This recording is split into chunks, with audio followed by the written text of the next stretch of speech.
Right now, somewhere in your body, a war is happening. You can't feel it. You don't notice it. But it's there, quietly shaping how long you'll live and how well you'll live it. Here's the strange part. For almost your entire evolutionary history, this war didn't exist. Heart disease, type 2 diabetes, most cancers, depression that lingers for years instead of days. These aren't ancient enemies of the human body. They are new, shockingly new. And the real answer to why you get sick is far stranger than anything you learned in a biology class. Your body is a 300,000-year-old machine. It was built by evolution to survive a world of scarcity, movement, and unpredictability. It was not built for the world you live in now. Think about that for a second. The device running your organs, your hormones, your immune system was field-tested in savannas and forests, not in offices and supermarkets. And when a machine built for one environment gets dropped into a completely different one, something breaks. That's the theory behind what scientists now call evolutionary mismatch. And it might be the single biggest reason modern humans get sick. Let's go back, way back. For most of human history, you were a hunter-gatherer. You walked for miles every day not for exercise but because food didn't come to you. You ate what the land gave you seasonally, irregularly, and often in small amounts. You fasted without knowing the word for it, simply because sometimes there was nothing to eat. Your sleep followed the sun because there was no other light source strong enough to argue with it. Stress for you meant a predator, a rival tribe, a sudden threat. It came fast and then it left. Now compare that to your life today. You might walk a few hundred steps a day. You eat food that's engineered, not gathered, densely packed with sugar and fat in combinations that never existed in nature. Light from your phone tells your brain it's daytime at midnight. And stress doesn't come as a lion in the grass. It comes as an email, a bill, a notification, a slow drip that never fully stops. Your ancient body doesn't know the difference between a predator and a Tuesday afternoon deadline. It reacts the same way. Cortisol rises, heart rate increases, and unlike your ancestors, you rarely get the release of actually running from anything. This is the mismatch. Researchers have been documenting it for decades, and once you see it, you start noticing it everywhere. In the 1980s, a physician named S. Boyd Eaton helped pioneer what's now called evolutionary medicine, comparing the diets and lifestyles of modern humans to those of our Paleolithic ancestors. His research suggested something uncomfortable. Many of the chronic diseases considered a normal part of aging weren't ancient at all. They were downstream effects of a lifestyle evolution never prepared you for. Diabetes, hypertension, obesity, these weren't diseases your ancestors quietly suffered through and simply never wrote down. The evidence suggests they mostly weren't there to write down in the first place. Then there's the Kitavan study, one of the more remarkable pieces of evidence in this whole story. In the 1990s, Swedish researcher Staffan Lindeberg traveled to the Trobriand Islands to study a population called the Kitavans, who still lived largely on root vegetables, fruit, fish, and coconut, without industrial food. What he found was striking. Despite high fat intake from coconut and no modern medicine, the Kitavans showed almost no signs of heart disease or stroke. No obesity. No type 2 diabetes. Even elderly Kitavans had blood pressure and cholesterol markers that would be considered exceptional by modern standards. Their bodies, still living closer to the ancestral pattern, simply weren't producing the diseases considered inevitable in the industrialized world. So what changed? Not human genetics. Genetically, you are almost identical to a human who lived 50,000 years ago. Your DNA hasn't had time to catch up to skyscrapers and vending machines. What changed is everything around you. The mismatch isn't inside your genes. It's between your genes and your environment. Here's where it gets stranger. Your body doesn't just react badly to modern life. In some cases, it actively works against you, using tools that used to keep you alive.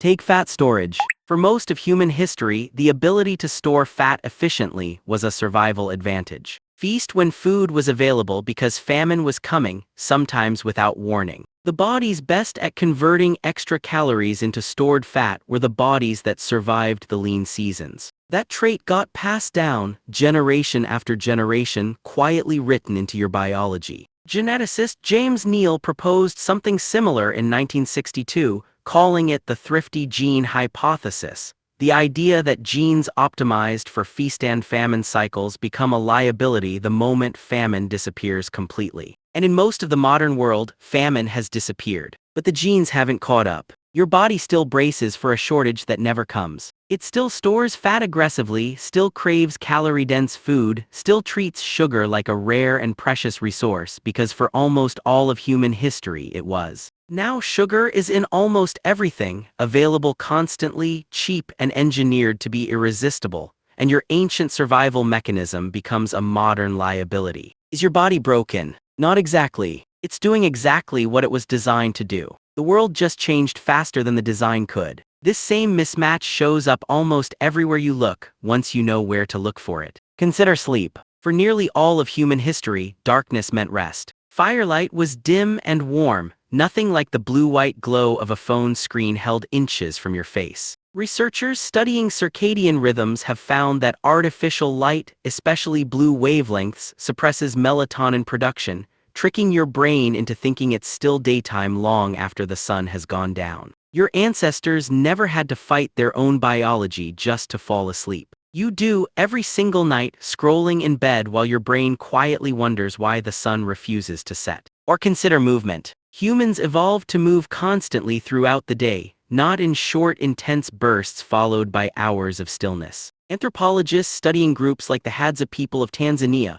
one of the last remaining hunter-gatherer societies on Earth, have documented daily activity levels far higher than the average person in an industrialized country, despite the Hadza having no gyms, no fitness trackers, and no concept of exercise as a separate activity from life itself. For them, movement wasn't a workout. It was Tuesday. It was survival woven into the fabric of an ordinary day. For you, sitting for 8 or 10 hours a day has become normal, even though your circulatory system, your metabolism, and your joints were never designed for that kind of prolonged stillness. Here's the twist that makes all of this even stranger. Many modern diseases aren't attacks from outside your body. They're your own ancient defense systems, still running, still trying to protect you, except now they're reacting to threats that no longer exist in the way they used to. Chronic inflammation is a perfect example. Inflammation evolved as a short-term emergency response, a way to fight infection or heal a wound quickly,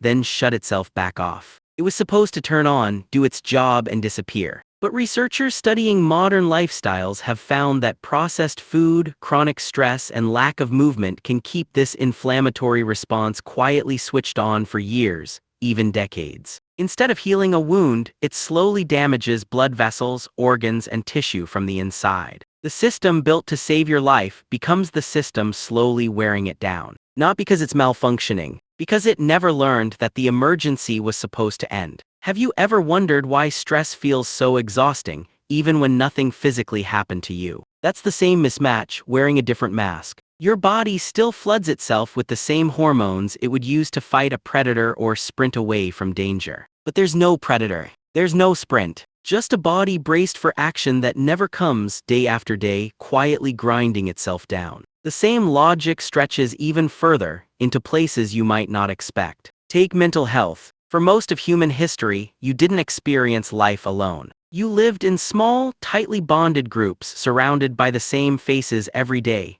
dependent on each other for food, safety, and survival itself. Evolutionary psychologists studying social bonding have pointed out that the human brain evolved to expect near-constant physical presence and face-to-face contact, not brief digital messages exchanged between two glowing screens. Loneliness from this angle isn't just an emotion. It's a biological alarm, the same kind of signal that once told an isolated hunter-gatherer they were in danger, cut off from the group that kept them alive. Today, that alarm can go off even in a crowded city, surrounded by more people than your ancestors ever saw in a lifetime, because proximity isn't the same as connection. Your brain wasn't built to tell the difference between 100 followers and one person sitting beside you. Even certain cancers fit into this picture, in ways researchers are only beginning to fully map. Some of the strongest risk factors for common cancers, extended exposure to processed foods, prolonged inactivity, disrupted sleep cycles,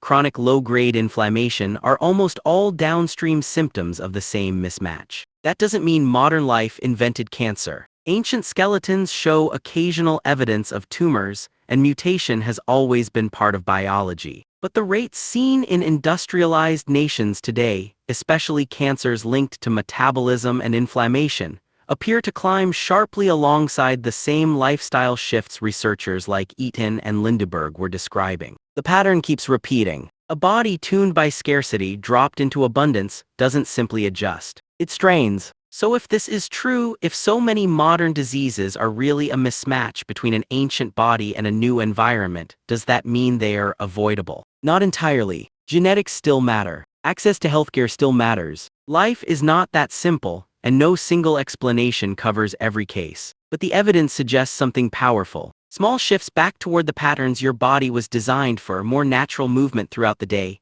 meals closer to whole and unprocessed, sunlight exposure that anchors your internal clock, periods of genuine rest instead of constant stimulation, can meaningfully reduce the risk of the very diseases that feel like an unavoidable part of getting older. This isn't about living like a caveman. Nobody is asking you to give up electricity or hunt your own dinner. It's about recognizing that your body is still, in almost every meaningful way, the same body that walked out of Africa tens of thousands of years ago. It doesn't know what a smartphone is. It doesn't understand a desk job. It only knows the signals it evolved to respond to: light, movement, food scarcity, social connection, and danger. When you give it something closer to those signals, even in small doses, it responds the way it always has. It adapts. It heals. It functions the way it was built to function. Think about how strange this really is. You carry inside you a survival system tested across hundreds of thousands of years, refined by famine, disease, predators, and migration. And the thing most likely to confuse that system today isn't a saber-toothed cat. It's a vending machine. It's a notification. It's a chair. None of this means you're powerless against your own biology. If anything, it means the opposite. Once you understand that a craving, a sleepless night, or a spike of anxiety is often your ancient body misreading a modern signal, that craving loses some of its grip. You stop treating it as a personal failure and start treating it as information. A body evolved for scarcity, reacting predictably to abundance. A body evolved for constant motion, reacting predictably to stillness. A body evolved for tight-knit tribes, reacting predictably to isolation. Once named, the pattern becomes something you can work with instead of something that simply happens to you. Maybe the most unsettling part of all this isn't that modern life is making you sick. It's that your body isn't malfunctioning at all. It's doing exactly what evolution designed it to do, in a world evolution never designed it for. What feels like disease might just be biology, running an old program in a new environment it was never built to handle. So the next time you feel the pull of a craving you can't explain, or the strange restlessness after a day spent sitting still, remember this. Somewhere inside you, an ancient survival system is still running. It's not broken. It's just waiting for a world that no longer exists.